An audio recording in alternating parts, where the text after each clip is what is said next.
falar agora de segurança em matéria penal, tá?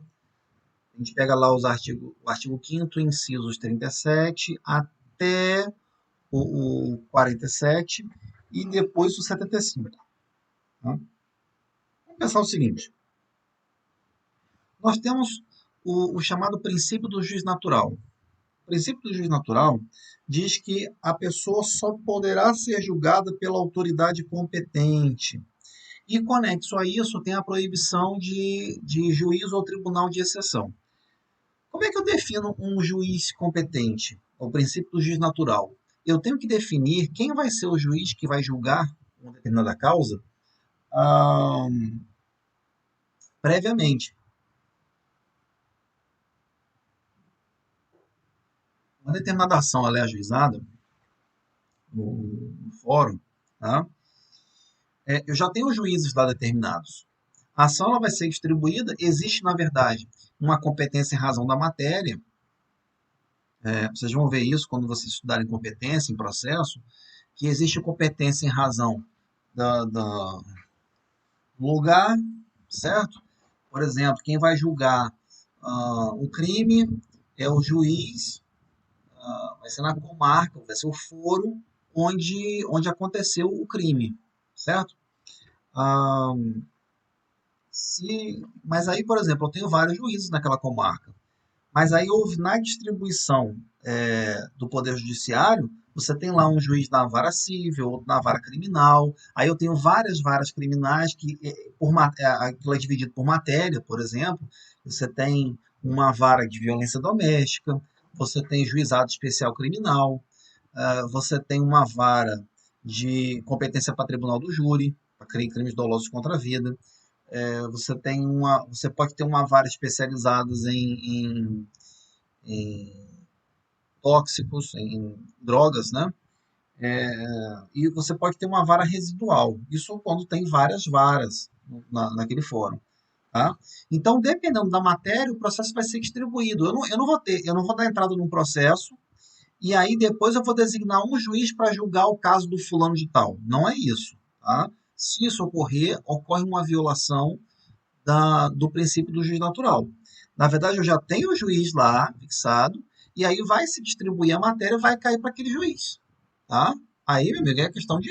Se, por exemplo, eu tenho várias varas que tratam da mesma matéria, por exemplo, tem fóruns que têm várias varas cíveis. Tá? Todas as varas cíveis tratam de qualquer assunto de direito civil, de direito privado, na verdade. Então, é questão de sorte, é sorteio.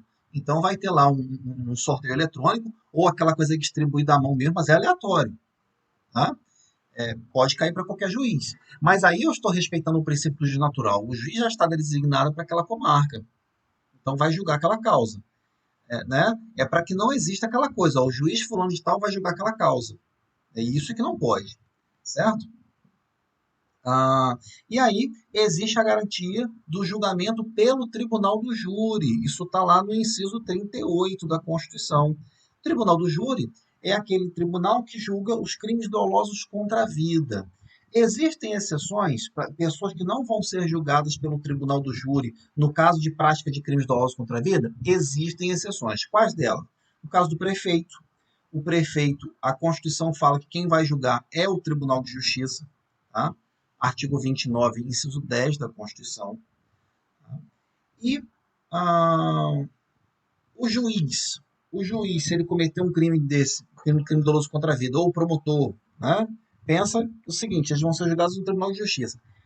Para ficar mais fácil, pensa no seguinte: o juiz vai ser julgado, no caso de crime doloso contra a vida, pelo seu próprio tribunal. Certo? Pense assim que você não erra. Por exemplo, o ministro do STF comete um homicídio, ele vai ser julgado por quem? Não é pelo tribunal do júri, vai ser pelo seu próprio tribunal, o próprio STF. Se for o ministro do STJ, quem vai julgar esse ministro? O tribunal do júri? Não, o próprio STJ. Se for um juiz federal, quem vai julgar? O TRF, o seu respectivo TRF, Tribunal Regional Federal. E é assim que funciona. Certo? Se for promotor de justiça, se for membro do Ministério Público, no tribunal onde ele atua, a qual ele tem um certo vínculo. Por exemplo, promotor de justiça, assim como o juiz, eles trabalham no fórum, então eles vão ser julgados no Tribunal de Justiça.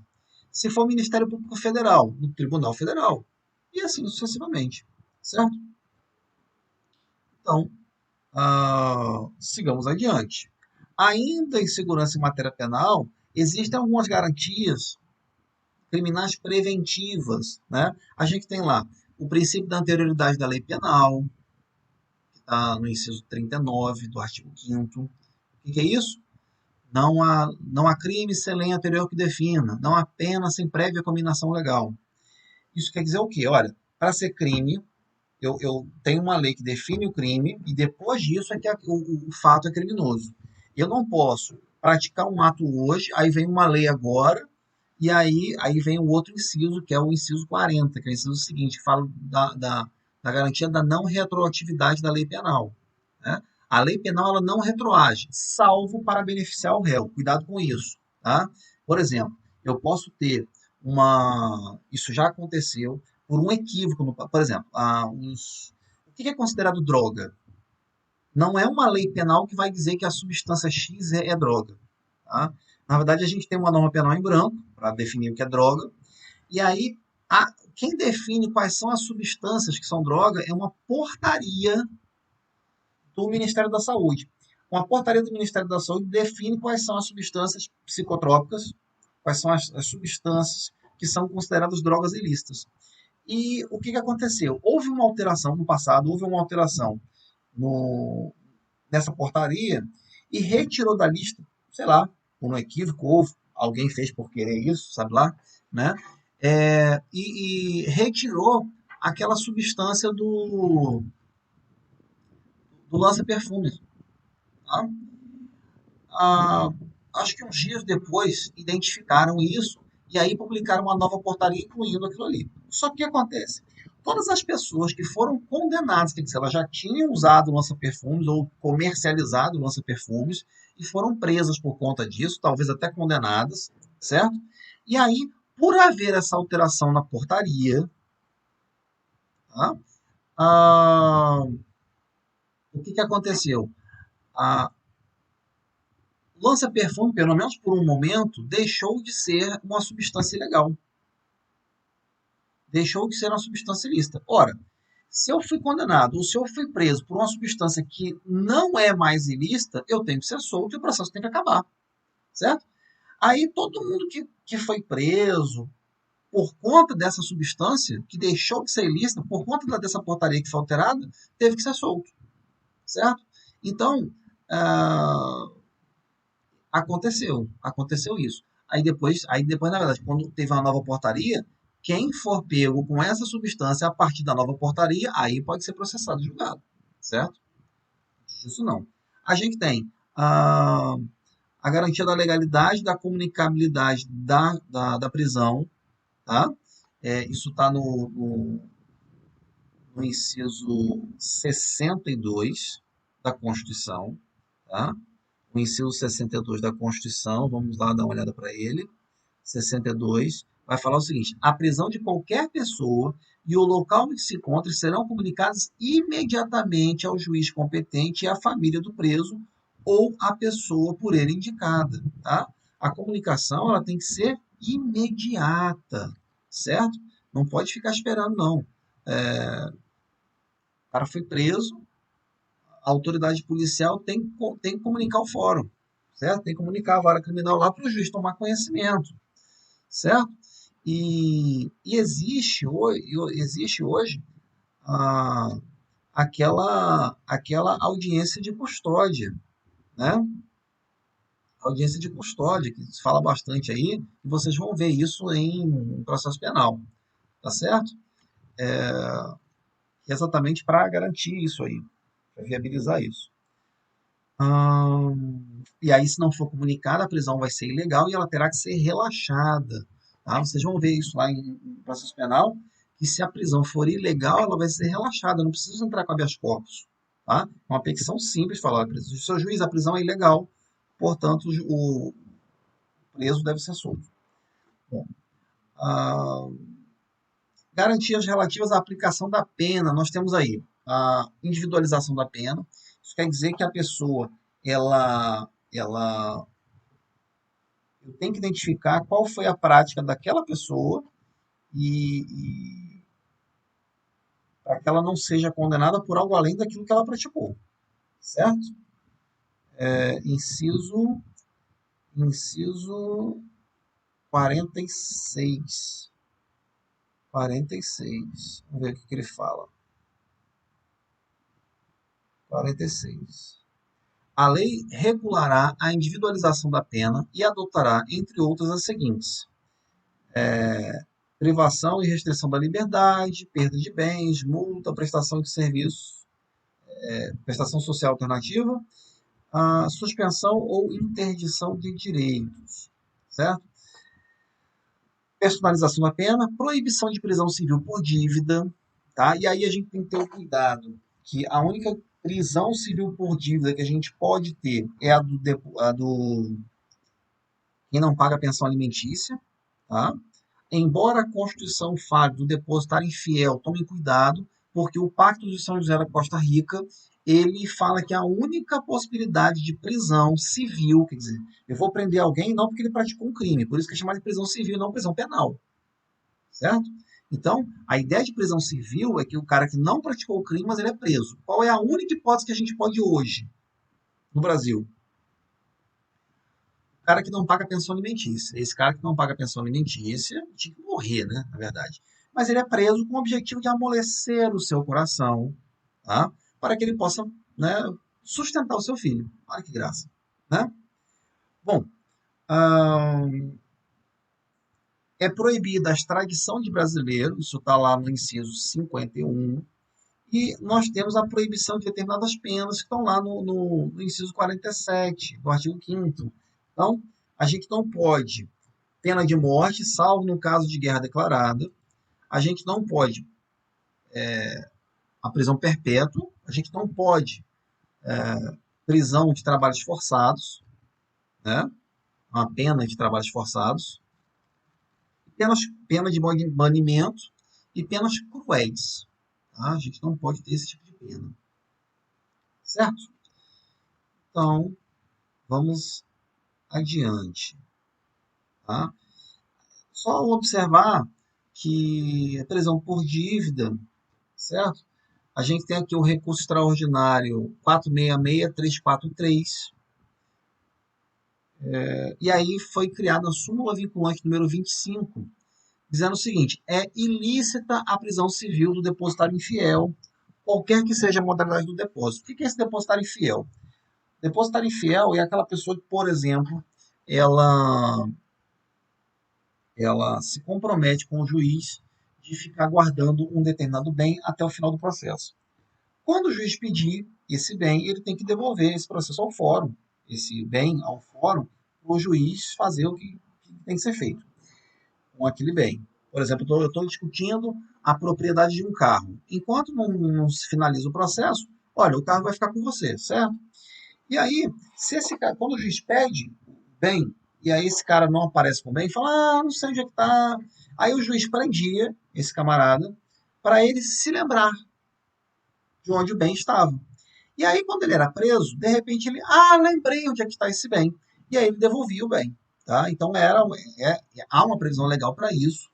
Tá? Só que por conta do Pacto de São José da Costa Rica, é, não pode mais. O STF finalmente reconheceu que tem que obedecer o Pacto de São José da Costa Rica, um tratado internacional, e aí esse depositário infiel ele não pode mais ser preso, certo?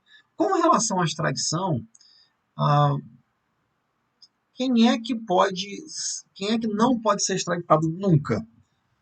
O brasileiro nato. É aquele brasileiro que nasce brasileiro, certo? Aquela pessoa que nasce brasileiro, o menino que nasceu aqui.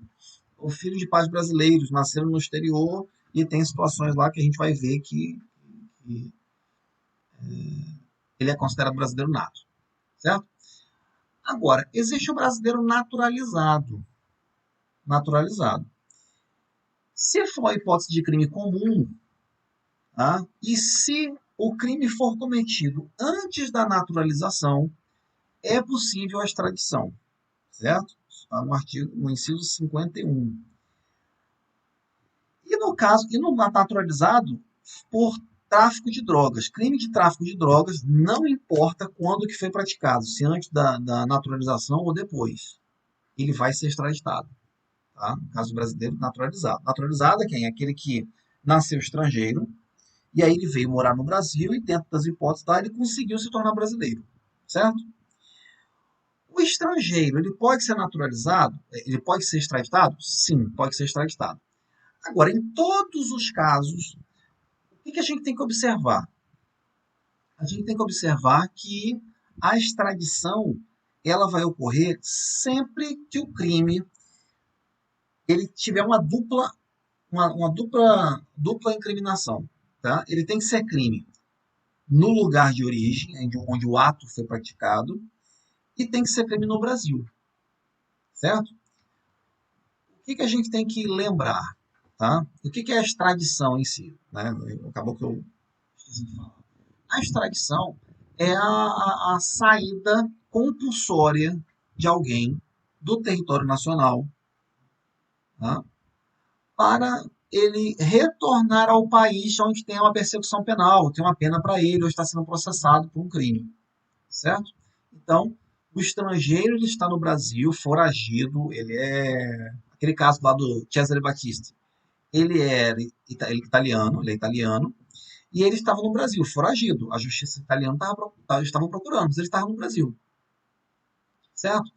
Bom, o ato que ele praticou era considerado crime, tanto no Brasil quanto na Itália. Então poderia haver extradição. Certo? Não pode haver extradição se for o caso de um crime político ou chamado crime de opinião. Tá?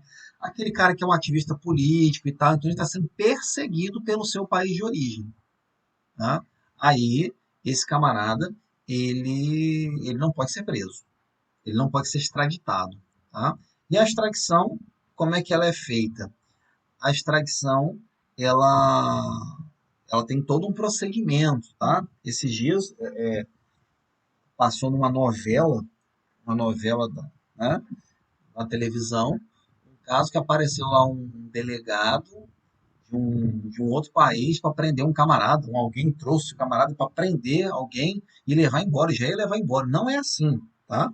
A extradição, eu tenho que ter uma ordem do STF, e aí o país de origem solicita ao STF a prisão do fulano de tal, aí ele é preso, e aí o STF define se ele vai ser extraditado ou não.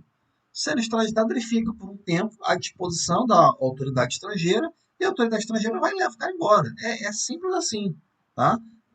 Mas há um procedimento. Não é aquela coisa, a autoridade vem aqui, pega e tudo bem. Não, não é por aí não. Tá certo? Bom, falamos da proibição de penas, tá? A gente tem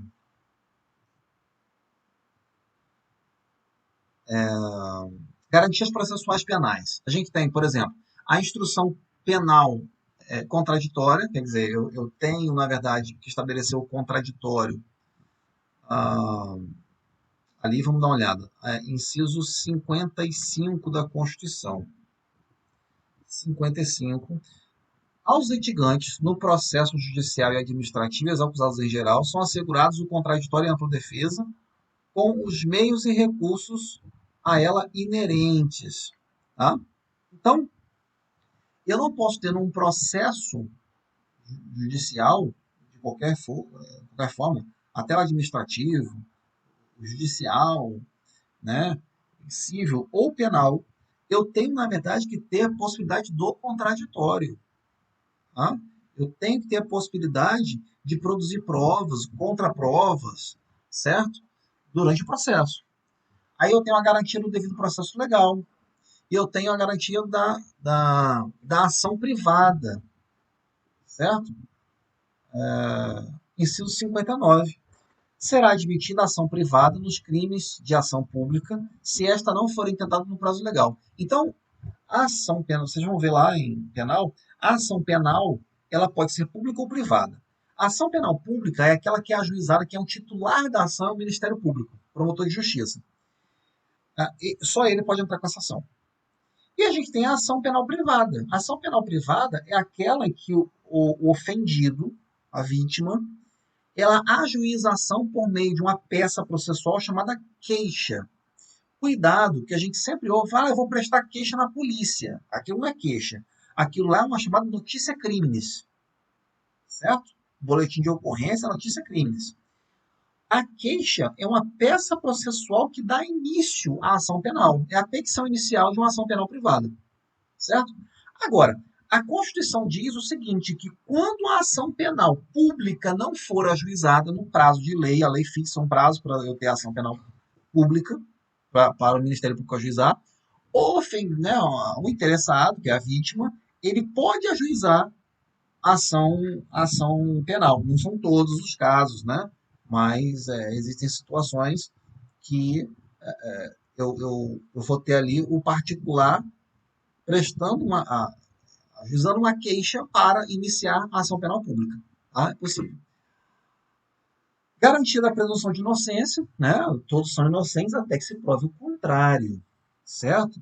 Vamos lá, inciso 57. Ninguém será considerado culpado até o trânsito em julgado da sentença penal condenatória, certo? Esse inciso aqui, ele gerou muita discussão aí recentemente, né? Com relação à prisão em segunda instância, né? Vamos lá. E aí a gente tem também o inciso 75, que vai falar que o Estado indenizará o condenado por erro judiciário, assim como se ficar preso além do tempo fixado em sentença. Tá? Vamos falar da presunção de inocência. O inciso 57, ele fala aqui, ó, 57. Ninguém será considerado culpado até os trânsitos em julgado da sentença penal condenatória. Agora, olha só. É esse inciso que o pessoal fala se pode prender em segunda instância ou não, certo? Agora, olha só. O dispositivo não está falando que eu não posso prender alguém, manter alguém preso antes do trânsito em julgado. Ele fala que eu não posso considerar culpado, certo? Ah, esse considerar culpado, aí, por exemplo, se eu vou falar, eu tenho uma certidão de que o cara é culpado. Não, eu não posso ter isso. O processo ainda está em curso, certo? Ele não pode sofrer nenhuma restrição por responder uma ação penal, certo? A lei não pode impor isso. Só que a gente tem que ter cuidado. O STF considerou, agora por último, que ah, não pode haver prisão em segunda instância, após a segunda instância. Tem que esperar o trânsito em julgado. Tá? Bom, se isso está certo ou está errado, não sei. Isso é uma coisa que se pode discutir, tá, gente? Tem gente que fica falando, o STF já decidiu, já está resolvido. Não, está resolvido nada. Muda a composição do STF, que está vendo que as pessoas, não, os ministros se aposentam, entram novos, a postura pode ser outra. E outra, não é porque o STF falou que está certo. A nossa função é discutir o tema. E o direito ele se transforma por isso. Né? Porque, nossa, olha quanta confusão que teve por conta disso recentemente. Né? O STF já admitiu que podia ter prisão antes do trânsito em julgado, após a segunda instância, quer dizer, você não tem norma falando isso também, que pode ou se não pode, e aí eles definiram que pode. Aí tinha gente que definia que era após a terceira instância. Né? E aí estão também sem critério nenhum. Certo? Mas o fato é, nós não temos uma norma que proíba prisão antes do trânsito em julgado. Tanto é que nós temos aquelas prisões cautelares. Às vezes eu não tenho nem processo, nem há uma ação penal ainda, mas o cara já foi preso. Né? A prisão em flagrante se converte em temporária. Né? Então, então, a gente tem que observar isso, a gente tem que ter um cuidado. Eu quero discutir esse tema. Ótimo, discuta, não tem problema. O STF já definiu, tem súmula vinculante, não tem problema. Vamos discutir o tema. O direito ele se transforma assim. A opinião muda. a opinião muda, certo? Mas lógico que isso é feito com estudo, com seriedade, com fundamentação. Não é aquela coisa do eu acho, eu penso. Você pensa nada. Não importa o que você pensa, tá? A não ser que haja fundamentação. Se for feito de forma fundamentada, um estudo sério, ótimo. Você pode discutir isso no seu TCC. Não tem problema nenhum, tá? Vamos lá. Ah, garantia da incolumidade física. Olha só, o camarada é preso, gente. Ele é preso. Tá? Aí a gente tem lá o artigo 5º, no inciso 3, que vai falar o seguinte: ninguém será submetido a tortura nem a tratamento desumano ou degradante. Isso é para garantir a incolumidade física do preso, certo? O preso, ele não pode, eu não posso colocar o preso numa cela em que eu sei que pessoas vão agredi-lo, certo? Por isso que eu não posso colocar, por exemplo, estuprador em qualquer cela no presídio, porque vão matar esse cara, certo? Eu não posso colocar, por exemplo, uma pessoa que praticou crime do colorinho branco, que é um cara inofensivo, se ele não estiver na beira de uma caneta nem de um computador, ele não consegue fazer nada, certo? Esse cara do presídio é inofensivo. Eu não posso colocar com presos perigosos, homicidas. Esse cara vai ser agredido. E o Estado responde por isso. Porque a prisão dele, a pena dele é privativa de liberdade. Eu não posso admitir que a pessoa seja torturada, ainda que não seja por agentes públicos, tá? Admitir a tortura e a degradação física e moral de uma pessoa dentro de um presídio, ainda que não seja praticado por um agente público, isso é inconstitucional. Isso é inconstitucional, certo? E aí a gente tem que ter esse cuidado. Bom, a lei punirá qualquer discriminação atentatória aos direitos e liberdades fundamentais. Tá? Então, é o princípio aí da não discriminação. Tá? Vamos ver o 42, que ele vai falar que a prática do racismo constitui crime inafiançável e imprescritível, sujeito à pena de reclusão nos termos da lei. Tá? Então, é para evitar a discriminação no nosso país. Então, esses dispositivos aí, eles servem de fundamento para eu ter leis que possam punir a discriminação e o racismo, certo?